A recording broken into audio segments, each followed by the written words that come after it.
Hello folks, welcome to another edition of Firing Line Radio Show. This is Philip Naiman, and before we begin the show today, which I've really looked forward to for about 6 years with my special guest here, who I will introduce in just a second, I do have a little bit of bad news to pass on, and that is for those of you who know who Jason Hairston is. Jason Hairston was the founder of Kuiu, K-U-I-U. It's a line of hunting gear and clothing that I've used for several years. I met him when he first started this company at the Safari Club convention. Great guy. We did a lot of stuff together, and as far as design things, he did a few designs for me. But he passed away this week. Oh, that's too bad. Young guy, born in 71. So oh, kidding. I don't know, he's younger than me by a lot. So prayers to his family. I know he's got a very young son that he used to go out and hunt with a lot, and beautiful young wife and a young company. So folks, those of you who can, please give a prayer to Jason Hairston's family, because that's an important thing. Absolutely. And I hate to start the show on something like that, but I wanted to make sure that we do cover that. But okay, all right, kind of hard to change gears with that, but that's where we're at. Folks, to my right, your left, if you're playing along at home, I have the world famous estimable. Oh, the bull. That's Dr. Jim Groaning of Gruning Precision. Jim, how you doing? I'm doing well, Philip. I've known Jim for about 6 years. About 6 Somewhere years, there, yeah. I've been trying to get Jim on this show for about 6 years. This guy is very much in demand. For those of you who don't know, Gruning Precision is here in Riverside, California. They are premier gunsmiths.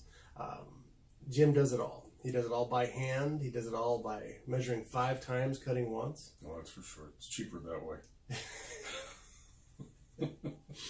He is in such demand that if you look at some of the SWAT competitions or the sniper competitions, the guns that are 1 through 10 usually have a Gruning Precision stamp on them. We've done good there. We've done well with that. You've done okay. We've done well with that, yeah. Not bad for a middle-aged balding white guy. Right? Yeah, no kidding, huh?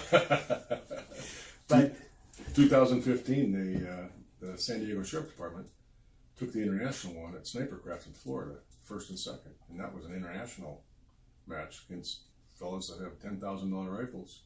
Yep. And from departments and military from all over the world, and they took first and second using hot rod Remingtons. 2017, San Bernardino Police Department won the International Snipers Competition Law Enforcement Division with one of your rifles. So that was Paul Spriggs did that. Yeah, very cool. So no, lots of competitions. We go in there and look on the wall, and it's I don't know, it's shield after shield and accolade after accolade. Yeah, so good people. Right, and so Jim has made a specialization on his business for customizing bolt-action rifles. That's what I want to talk about today. So this is actually the third of the series on how to customize your rifle. If you have a bolt-action off-the-shelf rifle and you want to tune it up, or if you're thinking of, I want a ground-up version, what do we do for that? So, Jim, tell us a little bit about how you got into gunsmithing. Well, I'm a aerospace tool and die maker or machinist. And by training and trade. By trading and 4-year apprenticeship and what have you back during the 1970s. And I worked in that field up until the early 90s. And but I was a competitive rifle shooter during the mid 80s and what have you. And I had a lathe and a mill in my garage back then, and I thought, well, who doesn't? Yeah, I thought, what the hell, I'm going to make a barrel for my rifle, I think I can do this, So I started making barrels for me, and then I started making barrels for my friends and their friends, and gosh, pretty soon I had a garage full of rifles, and I had to make a decision on what I was going to do, so I ended up going off, and I kept my full-time job, and I started a full-time business at the same time. Sleep's optional. Yeah, no kidding. But we went ahead and did that. And then finally in 1989, I quit completely. And I started... Quit the aerospace company. Quit the aerospace, and I started doing this completely and full-time. It's been going on that, you know, what, 30 years now? Yeah, almost 30. Almost 30 doing nothing but rifle, you know, rifle type work, and then 42 years of machining.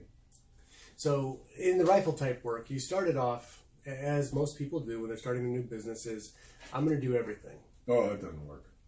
It doesn't. It's interesting. But that's what you do, right? Yeah, it's interesting, but I mean, you know, it's better to focus right on what you're doing and staying on that, instead of, you know, trying to do everything for everybody. Trigger job for a Colt Python, and switch over to an AR-10 and M1A. It's a lot better doing, finding what you love and focusing in on it, and then tweaking that, continuously tweaking it. You know, I was telling you earlier that, you know, we've had over 14,000 rifles through the shop and what have you. Not all of them are mine. Yeah, and since I started, you know, and which has been a long time, so it seems like a lot of rifles, but when you think about it over all the years, it's really not that many. But you know, it's still enjoyable, and it's still a lot of fun, and I'm still learning things, you know, and I'm still tweaking things to get things so they're even more accurate. And that's the enjoyment out of this business for, you know, fellows that want to get into this business down the road. You know, it's a great business to enjoy yourself with. You know, it really is. And you know, it really makes it so you enjoy waking up in the morning and going to it. Well, what's different, I've met a lot of gunsmiths, and what's different about you is, like you said, you're enjoying what you're doing, but you're always looking for the new answer. Mm-hmm. It's not, well, this is the way you do it. We just do it like this. You know, it's not a shop where you just throw them in the rack and grab another one and grind a little here, grind a little there, throw some goop in the stock, and away it goes. Yeah, but there are shops like that. Sure. And some guys mass produce mediocrity. Those of you who have worked with Jim before know that there's a backlog.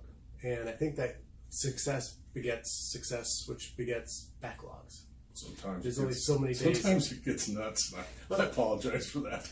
Let's address that, because it's something that we need to understand.